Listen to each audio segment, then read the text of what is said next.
Alrighty, morning everyone, and welcome back to another beautiful video on this beautiful channel on another beautiful day. In today's video, we are gonna talk about what kind of silver I would buy today. If I had to buy silver today, which I don't because I already have a lot of silver, but a lot of new people are coming into this hobby nowadays and everyone's kind of like questioning, okay, what should I buy then? There's so much stuff out there, what makes sense to buy right now? And I want to quickly talk with you about that today and just kind of see what I would buy. That doesn't mean that you have to buy that, but just my kind of like train of thought when it comes to choosing something to invest into or to buy as far as collector coins go or whatever. So yeah, we're gonna do that today. I hope you enjoy and let's get right into it. So first of all, what kind of stuff is out there? What can you buy? Right? Before we go into what I would buy, we first of all have to give a general paint a general picture of what you could actually buy. So first of all, you obviously have your very classic investment coins, 1 ounce silver coins, for example, fine silver coins, right? And that would probably look somewhere similar to this coin. This is a 1 ounce Fiji iguana from the Scottsdale Mint, and this coin was minted in 2016.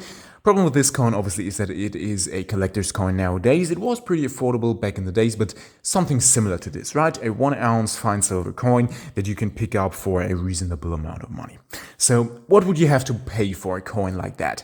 Well, most likely something around 32 to 33 bucks.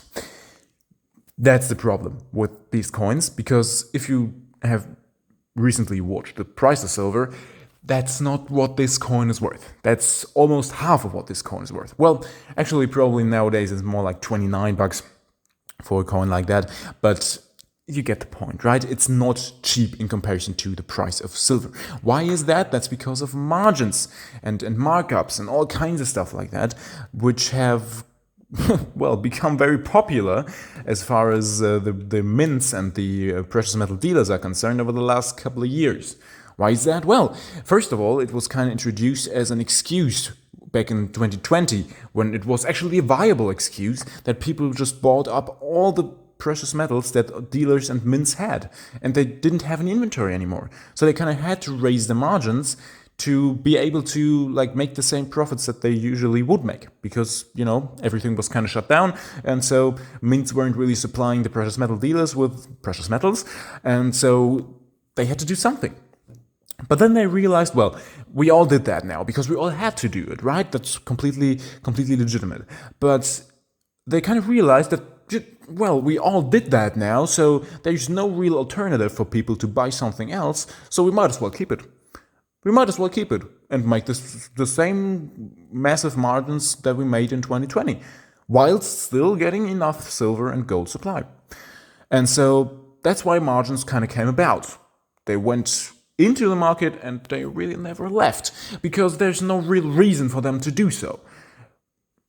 Precious metal dealers making more money, mints making more money. The only person that's not making more money is you. Or me, for that matter, because I'm sitting in the same boat. So that's not nice. And the same problem kind of rises with bullion bars. Just not great, right? At the moment, you're paying a lot of markup for that for not a lot of silver.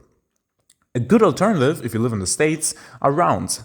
Rounds are pretty much the same thing as coins, it's just not part of a currency system. And as far as I know, correct me if I'm wrong, but as far as I know, you can pick those up for way less over in the States. You can't do that in Europe.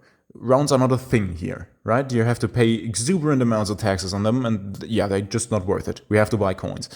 But that's a thing that you can do over there, I think, right? If you can, I think that you can pick those up for like 23, 22 bucks an ounce, and that's good. That is really good. I would love to buy an ounce of silver for that amount of money, honestly, but I can't because, well, Europe. But that is, if that's something that's viable to you and you can do that, I think that makes sense. However, I can't. And so what am I buying?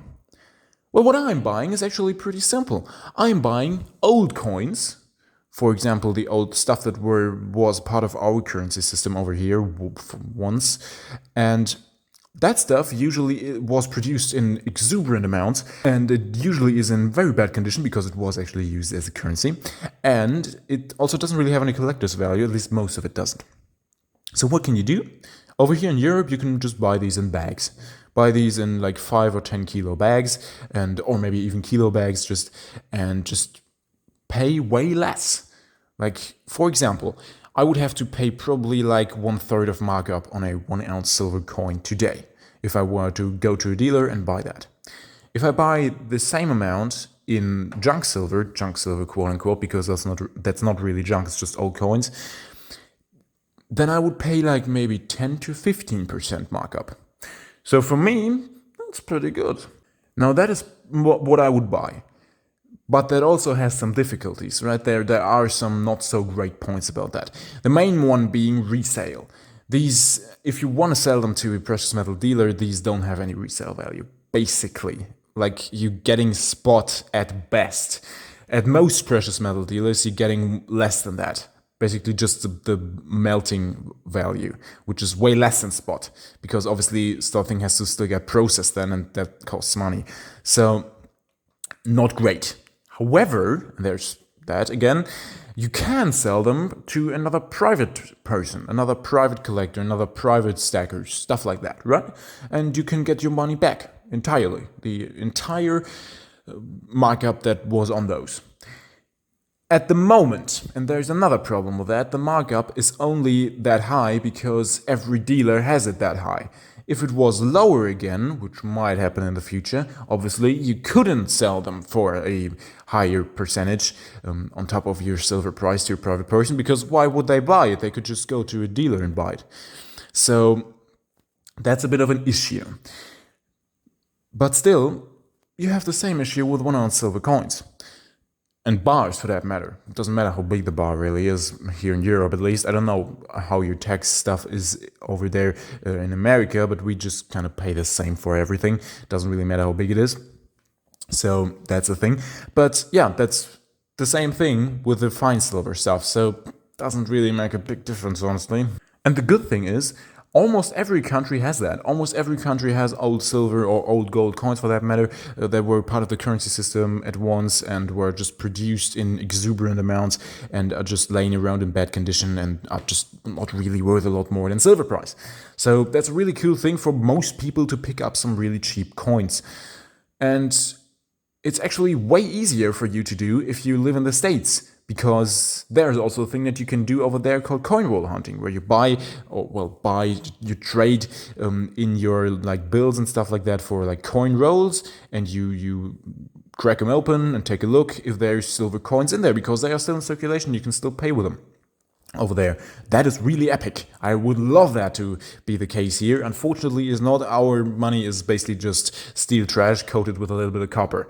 So yeah, it's not even real copper anymore. It's just steel core with a bit of copper jacket, which is great, obviously, because if you leave your coins out in the rain, they just rust and you can't really do anything with them anymore. But oh well, regardless of that, that is definitely a cool thing that you can do, and definitely something that I would do if I would live in the States. Man, that would be so awesome. I would do that pretty much all day.